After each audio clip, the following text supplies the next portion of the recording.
Welcome student. 7th standard mathematics त्याच्यामध्ये आपला 14th chapter आहे अल्जेब्रिक फॉर्म्युले and expansion of squares.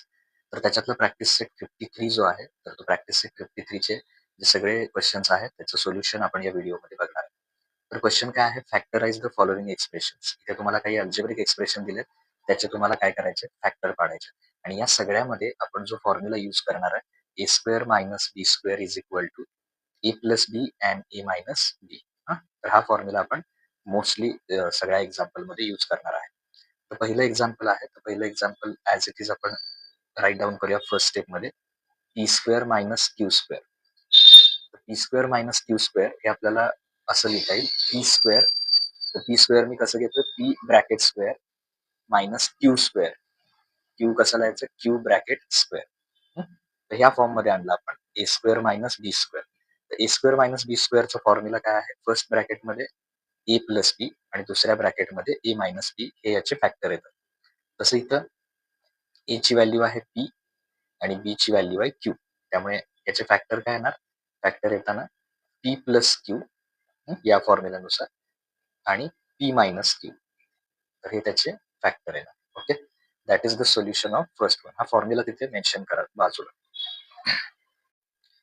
Now second example. Second example आपल्याला काय दिलेलं आहे? 4x square minus 25y square. तर 4 हा कुणाचा स्क्वेअर आहे? जर तुम्ही 2 चा स्क्वेअर केला, 2 मल्टिप्लाय 2 किती येणार आहे? 4. तसं 5 चा स्क्वेअर केला, 5 मल्टिप्लाय 5 किती येणार आहे? 25. तर मी इथे काय करणार आहे? 4 हा ब्रॅकेट स्क्वेअर लिहिणार आहे. सो 4 कुणाचा स्क्वेअर आहे? 2 चा. म्हणजे 2 आणि इथे हा एक्स लिहायला विसरायचं नाही. ब्रॅकेट स्क्वेअर मायनस 25 कुणाचा स्क्वेअर आहे? 5 चा. 5 इथला वाय ब्रॅकेट स्क्वेअर. मग आता मगाचा जो फॉर्म्युला आहे तो आपण इथे मेन्शन करणार. ए स्क्वेअर मायनस ए स्क्वेअर मायनस बी स्क्वेअर याचा आन्सर काय येतं? पहिल्या ब्रॅकेटमध्ये ए प्लस बी, दुसऱ्या ब्रॅकेटमध्ये ए मायनस बी. मग आता इथं ए ची व्हॅल्यू किती आहे? तर 2x आणि बी ची व्हॅल्यू किती आहे? 5 आहे. मग हा फॉर्म्युला यूज करूया. ए प्लस बी म्हणजे 2x प्लस 5 आहे पहिल्या ब्रॅकेटमध्ये आणि दुसऱ्या ब्रॅकेटमध्ये ए मायनस बी म्हणजे 2x मायनस 5 आहे. तर हे त्याचे काय होणार? फॅक्टर होणार. 2x प्लस 5 आहे फर्स्ट ब्रॅकेट, 2x मायनस 5 आहे second bracket. Now third example. Third example मध्ये काय दिलेलं आहे? Y square minus 4. Y square minus 4. तर वाय हा कुणाचा स्क्वेअर आहे? तर वाय ब्रॅकेट स्क्वेअर आणि 4 जसं मी मगाशी सांगितलं, 4 हा कुणाचा स्क्वेअर आहे? 2 चा. कारण 2 मल्टिप्लाय 2 किती येते? 4. म्हणजे 2 चा स्क्वेअर 4. त्यामुळे 4 कसं लिहिलं? 2 ब्रॅकेट स्क्वेअर. परत इथे मगाचा फॉर्म्युला वापरायचा. पहिलं ए स्क्वेअर मायनस बी स्क्वेअर असेल तर काय लिहितो आपण? ए प्लस बी आणि ए मायनस बी. तसं इथं आता ए ची व्हॅल्यू कुठली आहे? तर ए ची व्हॅल्यू आहे ए ची व्हॅल्यू आहे वाय आणि बी ची व्हॅल्यू आहे 2. मग ए प्लस बी म्हणजे वाय प्लस 2 पहिल्या ब्रॅकेटमध्ये, ए मायनस बी म्हणजे वाय मायनस 2 दुसऱ्या ब्रॅकेटमध्ये. तर हे त्याचे काय येणार आहे? फॅक्टर. नाव next fourth example. Fourth example काय आहे? तर याच्यात दिलेलं आहे आपल्याला P square minus 1/25. P square कसं लिहिणार? पी हा कुणाचा स्क्वेअर आहे? P bracket square. 1 चा स्क्वेअर 1च येणार आणि 5 चा स्क्वेअर 5 इंटू 5 5 इंटू 5 25. त्यामुळे 25 कसं लिहिणार? 5 त्याचा स्क्वेअर. 1 चा स्क्वेअर 1च येतो. त्यामुळे ते 1च घ्यायचं. 1/5. मग आता इथे आपला फॉर्म्युला लिहिला आपण मागच्या सगळ्या एक्झाम्पल मध्ये यूज करतोय. ए स्क्वेअर मायनस बी स्क्वेअर असेल तर ए प्लस बी पहिल्या ब्रॅकेटमध्ये आणि दुसऱ्या ब्रॅकेटमध्ये ए मायनस. ए ची व्हॅल्यू आहे पी आणि बी ची व्हॅल्यू आहे 1/5.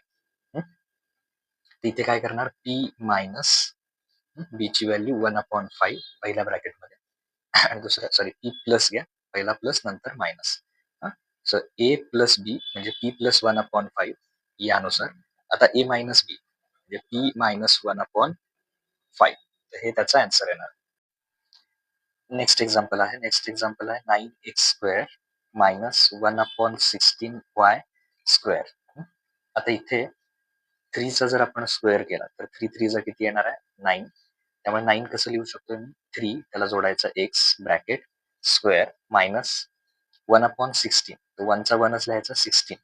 4 चा जर स्क्वेअर केला 4 4 जा 16. तर 16 आल्यानंतर 16 साठी काय लिहिणार मग? 4 वाय स्क्वेअर साठी फक्त वाय ब्रॅकेट स्क्वेअर. ओके, आता हा फॉर्म्युला लिहूया. A square minus B square is equal to पहिल्या ब्रॅकेटमध्ये येणार ए प्लस बी, दुसऱ्या ब्रॅकेटमध्ये ए मायनस बी. तर याचा इथे यूज करायचा. ए ची व्हॅल्यू येणार 3x आणि बी ची व्हॅल्यू येणार 1/4y.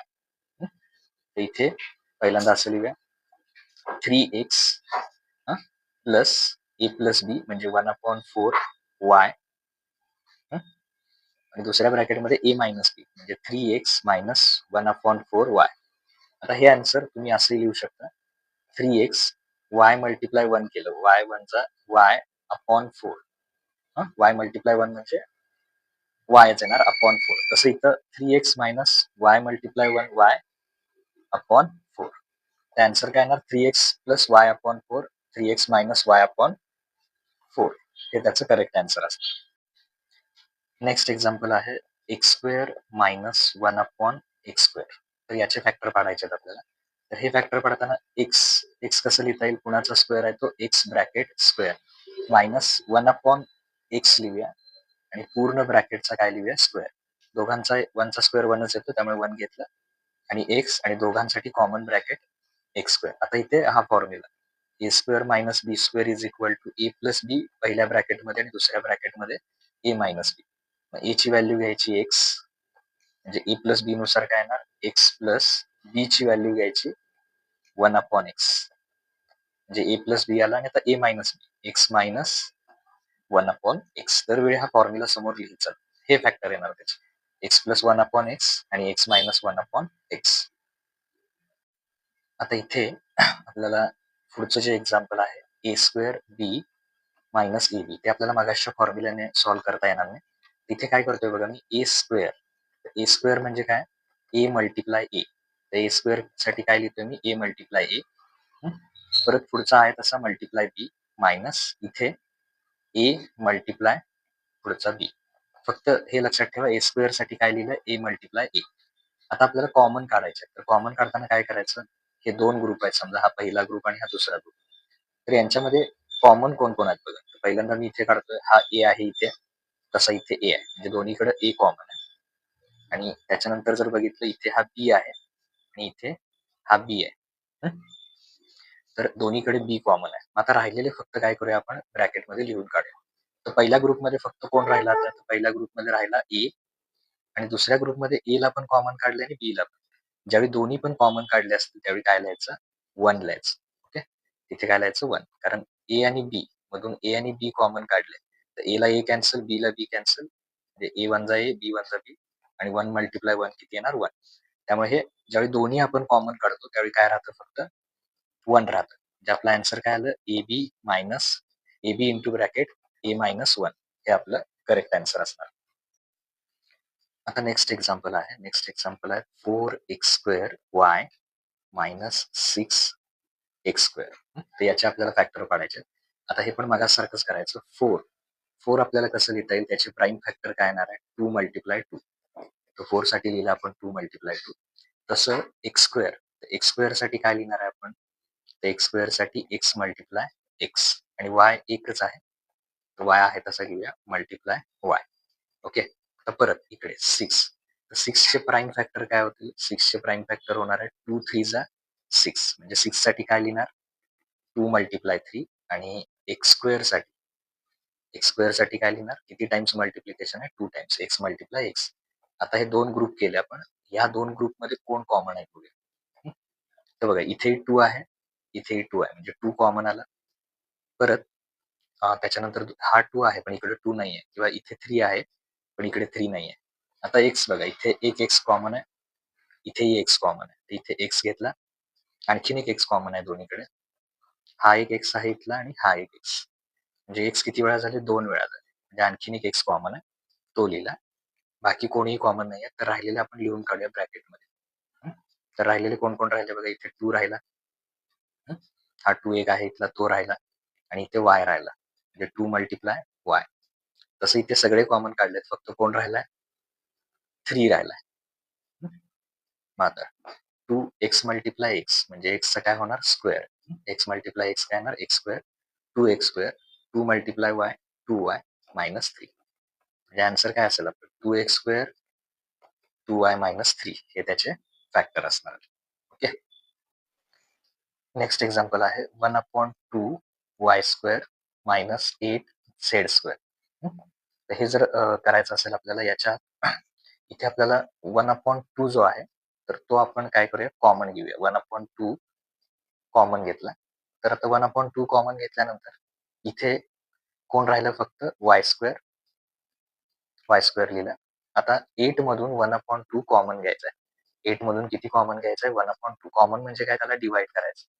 8 डिवायडेड बाय इथे डिवाइड आहे 1/2 डिवाइडचं करायचं असेल फ्रॅक्शन मध्ये असेल तर डिवाइडच्या ऐवजी मल्टिप्लाय लिहायचं आणि खाली जो फ्रॅक्शन नंबर आहे तो उलटा करायचा म्हणजे 8 टू चा किती येणार 16.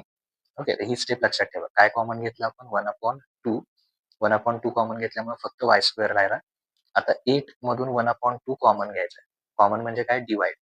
पण फ्रॅक्शन मध्ये असेल तर डिवाइडच्या ऐवजी मल्टिप्लाय लिहायचं त्याला 2 ने मल्टिप्लाय करायचं. तर ही स्टेप लक्षात ठेवा. 8 टू चा किती आले 16. पुढचा आहे तसं z². So 1/2 y bracket square Z कुणाचं सॉरी 16 कुणाचा स्क्वेअर आहे तर 16 4चा 4 4चा 16 त्यामुळे 16 कसं लिहिता येणार आपल्याला 4z ब्रॅकेट स्क्वेअर. तर 1/2 हा आपल्याला पहिला फॅक्टर मिळाला. आता कुठला फॉर्म्युला वापरणार a² - b² is equal to a plus B पहिल्या ब्रॅकेटमध्ये आणि दुसऱ्या ब्रॅकेटमध्ये a मायनस. इथे a ची व्हॅल्यू किती आहे a ची व्हॅल्यू आहे y आणि b ची व्हॅल्यू आहे 4z. मग पहिल्यांदा काय a प्लस बी म्हणजे y प्लस 4z आणि दुसऱ्या ब्रॅकेटमध्ये y minus 4z a minus B साठी y मायनस 4z. तर हे आपलं आन्सर आहे. हे तुम्ही कसं लिहू शकता 1/2 y प्लस 4z पहिल्या ब्रॅकेटमध्ये आणि दुसऱ्या ब्रॅकेटमध्ये y मायनस 4z हे आपलं करेक्ट आन्सर असणार. Next example number 10 2x² - 8y². तर याच्यात काय करणार आपण हे आधीच्या एक्झाम्पल सारखंच आहे. 2 कॉमन घेतला. 2 कॉमन घेतल्यानंतर कोण राहिले पुढचा x² मायनस आता 8 मधून किती कॉमन घ्यायचं आहे कॉमन किती घेतलं आपण 2. तर 8 मधून 2 कॉमन घेतलं. 8 ना 2 ने डिवाइड केलं 2 4 8 म्हणजे इथे किती आले 4y². सो 2 इंटू एक्स कसं लिहिता येईल आपल्याला x² कसं लिहिता येईल x ब्रॅकेट स्क्वेअर मायनस 4 कुणाचा स्क्वेअर आहे 2 2 जा 4 त्यामुळे 4 कसं लिहिता येईल 2y ब्रॅकेट स्क्वेअर. पुढचा y आहे y² आहे त्यामुळे 2y ब्रॅकेट स्क्वेअर. आता परत a² minus b² is equal to a plus B आणि सेकंड ब्रॅकेटमध्ये a मायनस बी. आता इथे 2 into a plus B a ची व्हॅल्यू आहे x b ची व्हॅल्यू आहे 2y आणि दुसऱ्या ब्रॅकेटमध्ये a मायनस बी म्हणजे x मायनस 2y. तर हे काय असणार आहेत आपले फॅक्टर. तर अशा पद्धतीने हे सगळे एक्झाम्पल इथे सॉल्व्ह करायचे. हा सगळा प्रॅक्टिस सेट आपला इथे जो आहे तो झालेला आहे. नेक्स्ट व्हिडिओमध्ये आपण नेक्स्ट प्रॅक्टिस सेट बघू. थँक्यू.